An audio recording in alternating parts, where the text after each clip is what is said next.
Bismillahirrahmanirrahim. Assalamualaikum warahmatullahi wabarakatuh. Alhamdulillah rabbil alamin. Wassalatu wassalamu ala asyrafil anbiya'i wal mursalin wa ala alihi wa sahbihi ajmain, amma ba'du. Pertama-tama dan yang paling utama, marilah kita senantiasa memanjatkan puja dan puji syukur kepada kehadirat Allah Subhanahu wa taala atas berkat rahmat dan hidayahnya sehingga kita kembali bersua meski hanya melalui virtual. Dan tak lupa juga kita hanturkan salawat serta taslim kepada junjungan kita Nabiullah Muhammad Sallallahu Alaihi Wasallam, Nabi yang telah membentangkan tikar-tikar keintelektualan dan menghindarkan kita dari zaman-zaman kejahilian. Kepada yang terhormat Bapak dosen mata kuliah praktik dakwah dan kepada teman-teman yang saya banggakan. Pada kesempatan kali ini, perkenalkan, saya bernama Eka Paramita akan menyampaikan sebuah ceramah singkat dengan tema menuntut ilmu. Pada kesempatan kali ini, saya menyampaikan tema tersebut sebagai motivasi untuk kita selaku para kaum-kaum akademisi. Hadirin wal hadirat yang dirahmati oleh Allah Subhanahu wa taala, menuntut ilmu adalah suatu kewajiban dan menuntut ilmu merupakan hal yang sangat disenangi oleh Allah Subhanahu wa taala. Ketika kita senantiasa untuk menuntut ilmu dalam hal kebaikan, maka langkah kita juga diiringi dengan doa-doa yang baik.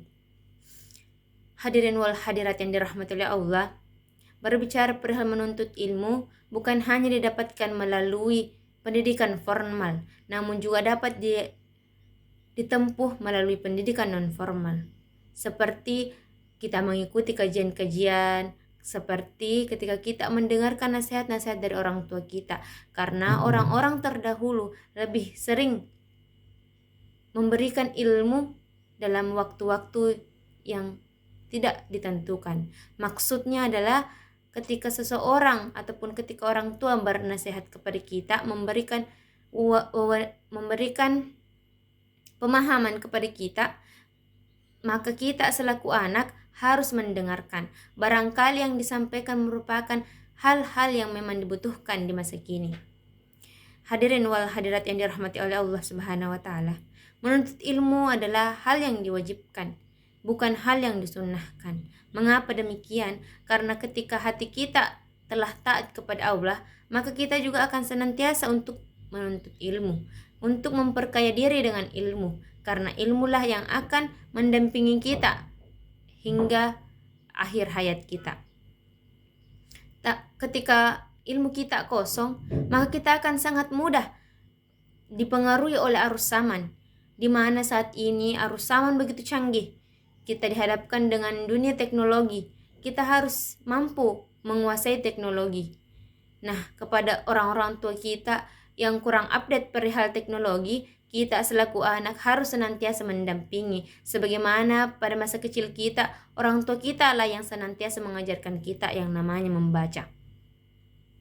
Hadirin yang dirahmati oleh Allah, menuntut ilmu memiliki hadis, di mana hadisnya talabul ilmu faridatan alal muslimin, yang artinya menuntut ilmu adalah kewajiban bagi setiap kaum muslim.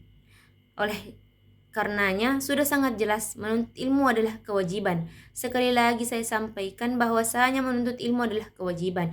Menuntut ilmu tidak memiliki batasan usia. Sejak kecil hingga dewasa, hingga usia lanjut pun kita senantiasa disuruh untuk menuntut ilmu. Karena dengan menuntut ilmu maka cahaya-cahaya keimanan dalam diri kita akan bertambah ketika yang dituntut adalah suatu hal kebaikan. Mungkin cukup sekian penyampaian singkat dari saya, yang dimana penyampaian kali ini merupakan motivasi kepada kita semua selaku kaum-kaum akademisi. Kita mampu mengimplementasikan ilmu-ilmu yang telah kita dapatkan di dunia pendidikan, mengimplementasikannya kepada masyarakat-masyarakat awam yang kurang memahami akan dunia pendidikan atau bahkan sangat miris akan dunia pendidikan. Mereka tidak diberikan rezeki untuk menempuh pendidikan seperti kita. Maka dari itu kita selaku manusia yang sangat mencintai Allah, maka harus taat kepada aturannya. Kita harus senantiasa berbagi ilmu. Mungkin cukup sekian dari saya. Mohon maaf apabila ada kesalahan dalam penyampaian kali ini. Semoga ini adalah hal yang sangat memotivasi bagi teman-temanku sekalian. Sekian dari saya. Wassalamualaikum warahmatullahi wabarakatuh.